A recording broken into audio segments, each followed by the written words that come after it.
بیان سنیں جی، بہت کمال کا بیان ہے، غور سے سنیں۔ اور میں آپ کو ایک بات بتاؤں، اگر آپ نے اپنے گھر والوں کو مستورات کو تبلیغ میں وقت نہیں لگایا نا، تو یہ زمانہ اتنا خطرناک آ رہا ہے کہ اگر اپنے گھر والوں کو آپ نے دین پہ نہیں لگایا تو اب جو فیوچر آ رہا ہے نا، یا تو کوئی مکمل بے دین ہوگا یا مکمل دیندار ہوگا۔ بیچ کے لوگ مارکیٹ سے کیا ہو رہے ہیں؟ شارٹ ہو رہے ہیں۔ پہلے مردوں میں بھی عورتوں میں بھی تھوڑا سا دین تھوڑی سی بے دینی وہ قابل برداشت تھا۔ اب جو نیا زمانہ آ رہا ہے نا، جو بے دینی کی طرف جا رہا ہے، وہ مکمل برباد ہو رہا ہے۔ فحش فلمیں، زنا اور یہ سب کچھ، یعنی ساری حدود ختم ہو رہی، اور جو دین کی طرف آ رہا ہے وہ مکمل آ رہا ہے۔ تو میں نے تجربے کے بعد میں یہ کہہ رہا ہوں، خواتین کے لیے دین سیکھنے کا، دیکھو دین سیکھنے کے دو چیزیں ہیں دین سیکھنے میں۔ ایک ہے علم، علم تو مدرسۃ البنات میں ملے گا، یا علماء کی تقریروں میں ملے گا، یا کتابیں پڑھ کے ملے گا۔ ڈاکٹر اسرار رحمۃ اللہ علیہ کے بھی درس قرآن بڑے جاندار ہوا کرتے تھے۔ تو یہ ساری چیزیں تو آپ کو مختلف ذریعوں سے مل جائیں گی، لیکن موٹیویشن نہیں ملتی، عمل کی توفیق نہیں ملتی کہ معمولات پہ آ جائیں، صبح تلاوت، شام کو تلاوت۔ وہ میرے بیان سے بھی مشکل ہی ملے گی آپ کو، نظریے ٹھیک ہو جائیں گے، تھوڑی بہت موٹیویشن ملے گی، ملی ہے، بہت سے لوگوں نے داڑیاں رکھ لی، بہت سے لوگ نیک بن گئے الحمدللہ۔ پراپر اگر آپ چاہتے ہو نا معمولات پہ آ جاؤ، تو آپ کو چند دن کے لیے اپنے آپ کو اس ماحول میں ڈالنا پڑے گا، اور وہ تبلیغ کے علاوہ کوئی راستہ، یعنی سیف راستہ نہیں ہے تبلیغ کے علاوہ کوئی، اتنا سیف جتنا تبلیغ کا راستہ ہے۔ تو اپنے گھر کی مستورات کو جماعت میں لے کے نکلو، پھر اس کی برکتیں دیکھنا گھر میں۔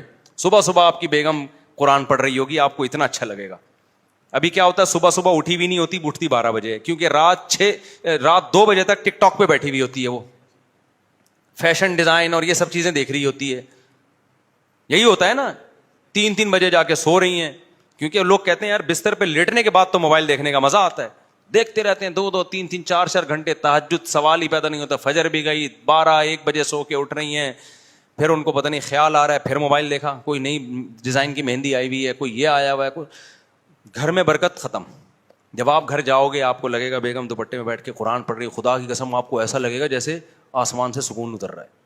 اشراق پڑھ رہی ہے، وابین پڑھ رہی ہے، دعا مانگ رہی ہے۔ ہم اپنی والدہ کو دیکھتے تھے مصلی پہ بیٹھی رہتی تھی، اور والدہ کا ہمارا آخری ٹائم تھا، وہ ان کے یعنی ہوش ٹھکانے نہیں تھے، ان کو کچھ نہیں پتا تھا، 2 سال بستر پہ اسی طرح گزرے۔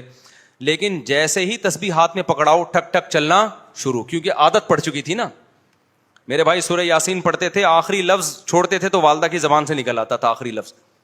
اب جو نئی نسل ہے، جب اس کی موت کا وقت آئے گا، بڑھاپے کا وقت آئے گا، وہ ہوش حواس نہیں ہوں گے، تسبیح ہاتھ میں پکڑاؤ گے ان کو کچھ نہیں پتا چلے گا، موبائل پکڑاؤ گے، ٹک ٹاک ٹھک ٹھک ٹھک شروع۔ جو چیز زندگی بھر کی ہو بڑھاپے میں وہی ہوتی ہے۔ تو گھر میں برکت چاہتے ہو، دینداروں کے گھروں میں جاؤ، ایک الگ ہی سکون ملتا ہے بھائی جی، ایسا روحانیت ملتی ہے۔ تو یہ سب کچھ چاہتے ہو تو اپنے گھر والوں کو تبلیغ میں نکالو، گھر کی مستورات کو بھی لے کے جائے۔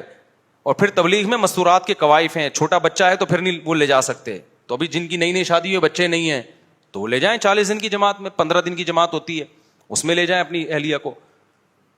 جیسے ہی شادی ہوتی ہے بیگم کو گھمانے کے لیے سوئٹزرلینڈ ادھر ادھر گھما جاؤ بھائی، سوئٹزرلینڈ بھی لے کے جاؤ، تھائی لینڈ میں بھی گھماؤ، ہر جگہ گھماؤ، عمرہ بھی کراؤ۔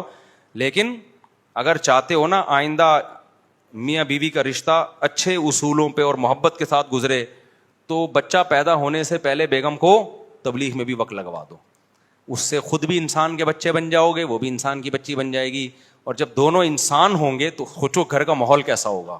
میں تو یہ سوچ کے حیران ہوتا ہوں، دونوں انسان، یار عجیب سی بات ہے یا نہیں؟ تصور نہیں ہے آج کل سوسائٹی میں۔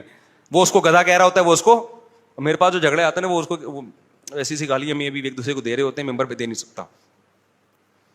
ہمارے ایک صاحب تھے، وہ ابھی ایسا نہیں کہ وہ سمجھ جائیں، تو ان کی بیگم کا فون آیا، وہ یونیورسٹی کے پروفیسر تھے، بیگم کا فون آیا، وہ ان کو جو گالیاں دے رہی تھی نا، وہ ہمیں آواز آ رہی تھی کہ گالیاں دے رہی ہوتی ہیں خواتین کہ مائک بند بھی ہوتا ہے پھر بھی آواز آتی ہے۔ اب وہ شرمندہ ہو رہے ہیں نا ہم سے، وہ کیا گالیاں تھی بھی چھوڑو میں، تو وہ کہہ رہے ہیں دیکھیں ایکچولی آپ تھوڑا دیکھیں بیگم تھوڑا زیادہ ہو گیا ہے، آپ اپنی لمٹ کراس کر رہی ہیں۔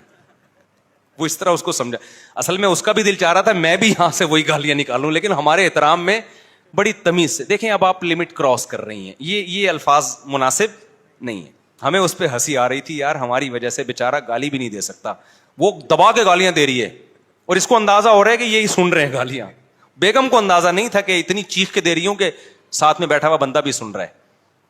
تو وہ یہ کہہ رہے ہیں دیکھیں آپ لمٹ کراس کر رہی ہیں, آپ دیکھیے کہ یار اتنا نیک شریف آدمی, اتنا سلجھا ہوا آدمی ادھر سے گالیاں دے رہی ہے اور یہ کہہ رہے دیکھیے آپ اپنی لمٹ کیا کر رہی ہیں. بیگم یہ زیادتی ہے, یہ کیا ہے, یہ زیادتی ہے. تو تبلیغ میں لے جاؤ بھائی کچھ دن, تو یہ انشاءاللہ گالیاں والیاں بھی ٹھیک ہو جائیں گی. اللہ رسول کی بات ہوتی ہے, تبلیغ میں ٹریننگ دی جاتی ہے, خواتین کو اونچی آواز سے بات نہیں کرنی, نیچے بیٹھ کے تعلیم کرنی ہے, اوپر نہیں بیٹھنا, تواضع سکھائی جاتی ہے. تو 3 دن لگاؤ گے پتہ چلے گا, ماحول تبدیل ہوگا, پھر خرابی آنے لگی دوبارہ چلے